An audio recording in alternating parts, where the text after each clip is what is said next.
introduction, my name is Mouza Al Romaithi, recently transitioned to the position of Director of Cybersecurity at ADQ. Today, I'm going to talk about a topic called securing your infrastructure by addressing the low-hanging fruits. Just before I start this conversation, I'd like to just mention that in these slides, these are my views in the topic, by no means represent any of the organizations I've worked for before. So let's head straight to it. Just wanted to share this quick movie quote that from a movie I've watched recently called The Net. So one of the things, the conversation that happened between the two characters was one of the people who's a system analyst mentioned that she was talking about her job, saying that you just go into people's system, you find their faults, you fix it, that's all. Response was, what if they don't have any faults? And she responded back, don't believe I've met one yet. Now, unfortunately, this applies to even today with all the systems that come up. Unfortunately, we still find issues, bugs in them, regardless of how secure they are. There has to be that item that we miss. And based on some of the technologies that come out, it's like build first and secure later. So it's really important to establish that collaboration between the different teams to identify and rectify vulnerabilities very quickly. So just a quick overview over the presentation that we're going to talk about today. So you'll see the main focus is on Microsoft products. By no means that this is an exhaustive list. You should always look at security from a holistic point of view. We're going to approach this from a risk management approach. We're going to talk about the following topics, talk about service account, domain accounts, local admin accounts, VPN security, restricting executables, unknown obsolete system, and talk about key group policies. Not going to spend so much time on the next slide, but it's very important when you approach security is you approach it from a risk management perspective. So what I'm showing in those slides, this is ISO 27005. You can follow whatever risk management framework you're comfortable with. They're very similar in a lot of aspects. So it's important after you have a context establishment is you conduct a risk assessment. The risk assessment has three main components: is you identify risk, you analyze the risk, and you evaluate it. So you come up with a report which has different risk criteria, risk ratings, and so on. Then comes the process of treating the risk, whether you are going to accept it, whether you're going to mitigate it, avoid it, and so on. Once you apply the risk treatment strategy, you always end up with residual risks, and you need to evaluate whether these are part or within your acceptable risk level. And of course, risk communication and risk monitoring, these are key aspects also as part of the entire risk management framework. So let's jump right to it. I'm going to talk about service accounts. So what are service accounts? They're special purpose accounts that are used to run services and applications. Are they preferred? Well, if set right, so I put a little disclaimer there at the bottom, but if set right and with limited privileges, they only, if that account gets compromised, the compromise will be limited to that system account itself. So what are some of the risks that we face when it comes to service accounts? Service accounts come with excessive privileges. There's some weak password policies that have been implemented. Once you set that service account password, it's often difficult to change. And it's very easy to guess. I mean, if you look at naming conventions, I think a lot of these are common across many organizations. For example, service account starts with SVC and then the account name. We have dangerous, suspicious access control entries, and they're susceptible to Kerberoasting. So what is Kerberoasting? Let's talk a little bit about what Kerberoasting is. Kerberoasting is an attack that abuses the Kerberos protocol to harvest password hashes from the Active Directory. So what happens is the attacker can scan the Active Directory, look for what we call an SPN value. SPN value is the service principal name. And From this service principal name, you can request tickets from Active Directory using this SPN value. You can extract the service tickets, save it to a file offline, and then you can perform brute force attacks on an offline file. And this is when you do an offline cracking, that's not detectable at all. So, when you have a service account with weak password, oftentimes you can detect or recognize the password using this attack. So what can we do about it? So you need to know all your service accounts. You need to discover them, need to review them, and remove unnecessary accounts. Eliminate unnecessary privileges. That's key for everything. You need to implement these privileges protocol. Then you need to make sure that when you create a service account, create it from scratch. There is no need to, we don't recommend you copy it. Avoid placing service accounts in common in domain admin groups. Use the access control list to restrict the access to service accounts. Restrict the logon feature to the service account, and if possible, restrict the time frame. Use long, complex password, at least 20 characters with rotation. Enable auditing on service accounts. Utilize a group managed service account. So this is the functionality offered by Microsoft, which allows you to manage your service accounts and ensure password complexity and rotation.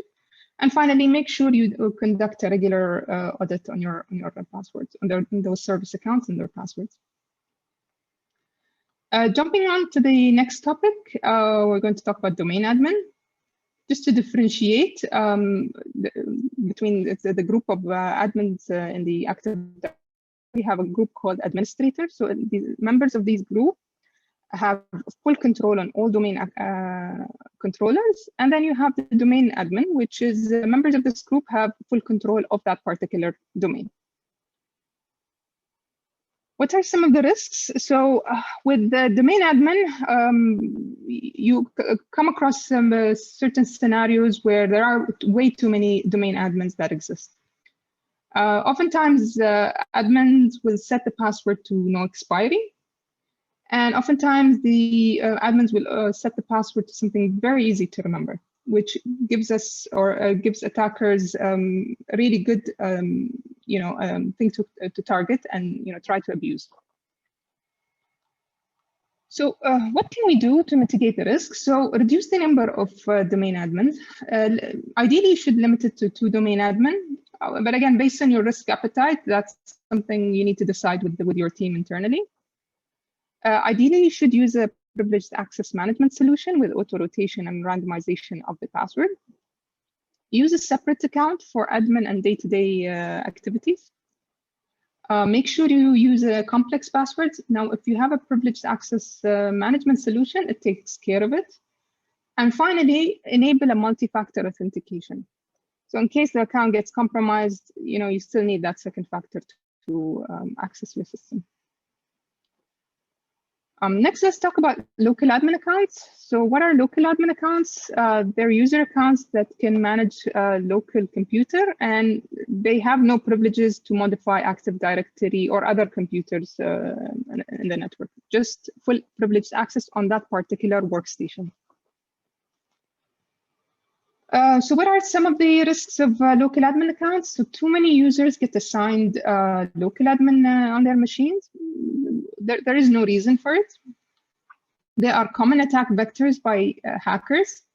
They can spread malware across machines. Chances of modification of system files when compromised, and they're often set with weak passwords. So what can we do?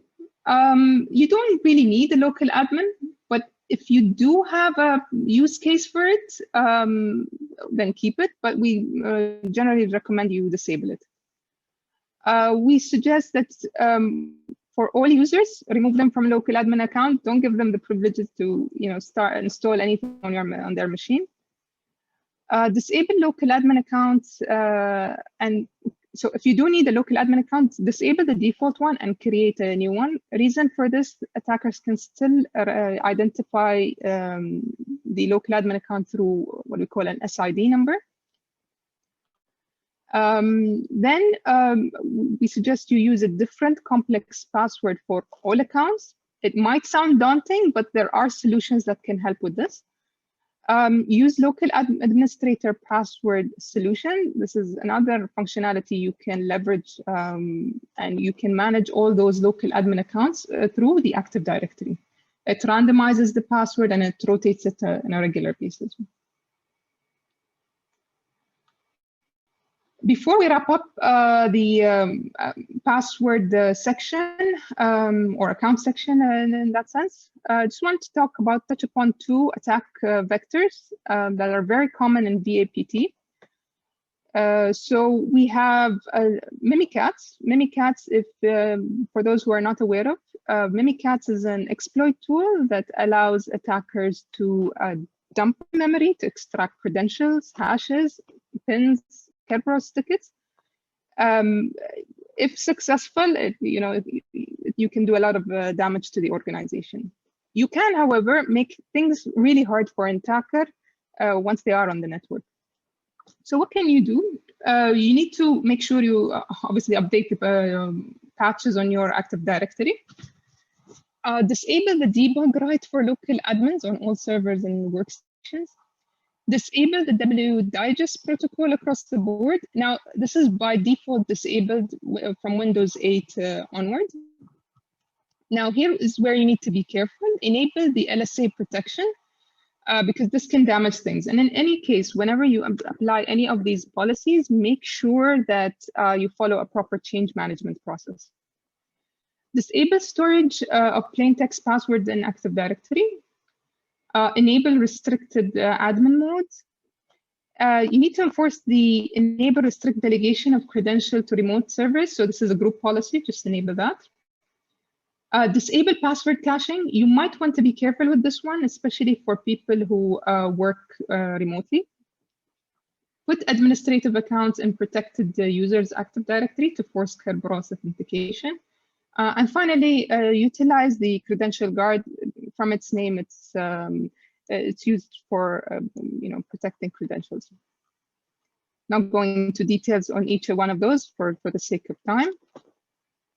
Next, Responder. Responder is a script that, when run on the network, it listens for net bias name service and link local multicast name resolution. So what it does is basically it pretends to be a shared device on the network, and it tricks users into authenticating to that particular device. And from that authentication, you can capture password hashes, and those password hashes, we can take them and conduct offline password cracking. So what can we do to make things harder for attackers? You can turn off the multicast name resolution to enable. So it's not turning it off, it's actually turning it on. Set Microsoft Network Client digitally signed communication always to enable. And finally, you can configure DHCP to prevent net bias in the first place. Let's jump into VPN security. So VPN, with the work from home model, many organizations have opted for a VPN. So VPN is really important because it allows you to access your corporate resources, but in a secure channel. What are some of the fallbacks? Well, with VPN, a lot of VPN can be, configured with weak authentication mechanism. By that, we mean single factor authentication, for example. You can spread malware from VPN, especially if you're connecting from insecure locations. It's susceptible to split tunneling. What that means is part of the traffic goes to your network, your corporate network, and another part goes to wherever you're connected from. Let's say you're connected from your home or from a cafe or something. And finally, people tend to maybe connect from insecure locations, especially with the open Wi-Fi's. What can we do to mitigate the risk? Well, you should enable multi-factor authentication. That's very important. You can only allow hosts with minimum security. So for example, there's a minimum operating system they can connect from, like for example, maybe just Windows 10, nothing lower. You make sure they have an anti-malware solution installed with the latest definition. They must have a host firewall and so on. You should apply the concept of least privilege. They should only access the resources that they need to access. They don't need full access to the entire network. Enable strong encryption algorithm. Avoid legacy protocols. These are unfortunately sometimes enabled by default. Change the defaults. Now, with defaults, this applies to any solutions for that matter. Make sure you always change the defaults and ensure secure configuration is implemented. And finally, educate your employees and make sure, including your third parties, by the way, and make sure they sign an acceptable use policy. Let's talk about executables. So executables, they're programs which may have legitimate use, but in certain cases, they come in the form of malware. They can also hide behind legitimate files, such as PDFs, and can do a lot of damage to your machine. So what are some of the risks? I mentioned one is the risk of malware. Users running elevated privileges. So with the elevated privileges, more damage can be done on their machine. Some executables don't need elevated privileges, unfortunately.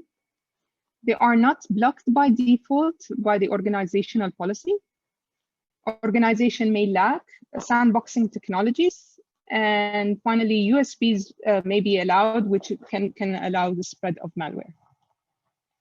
What can we do? Well, first one, we already mentioned this, is remove elevated privileges from users. Disable software install functionality. Establish a process for software installation. So whenever someone needs a particular software, make sure they submit a request for IT, so it goes through an approval process to make sure it's clean from any malware. If possible, obtain a sandboxing technology. Block USB access, block downloading executables, and finally, some of executables, they run in these folders. So if you can block any executables running here, this will help you with some of those software that run without privileges. Let's talk about unknown systems. So here's a question for you. So how many organizations don't know what systems are running in their environments? And how many of those systems are part of patch management program? And how many of those systems follow the organizational security policies? What are some of the risks? Well, some of those systems, especially those that are not discovered, they might be already compromised. So an attacker already established their foothold on your network. Those systems do not follow the patch management process. Group policy are not enforced. They lack malware protection. There might be local user authentication. And finally, obsolete system may not be maintained by the vendor. Now, the problem with this, they will not release patches that are necessary. What can you do to mitigate the risk is you need to maintain an asset list according to the asset management policy. You need to run a full discovery scan against your network. Decommission all neglected systems. Review the neglected system for IOCs. So what are IOCs? Are indicator of compromise. So your system may already be compromised. Make sure you patch and install anti-malware. Ideally, block all internet access on the server VLAN. Centralize the policies for systems. So basically, you need to just push your security policies from your Active Directory to those systems. Ensure you have strong authentication towards those servers, ideally behind the privileged access management. And finally, make sure you have a strict network zoning. Consider micro-segmentation. Sorry, Doctor. So we're almost there. Yeah. Sorry? Sorry for the We're almost there. Yeah. Just let me go through this very quickly.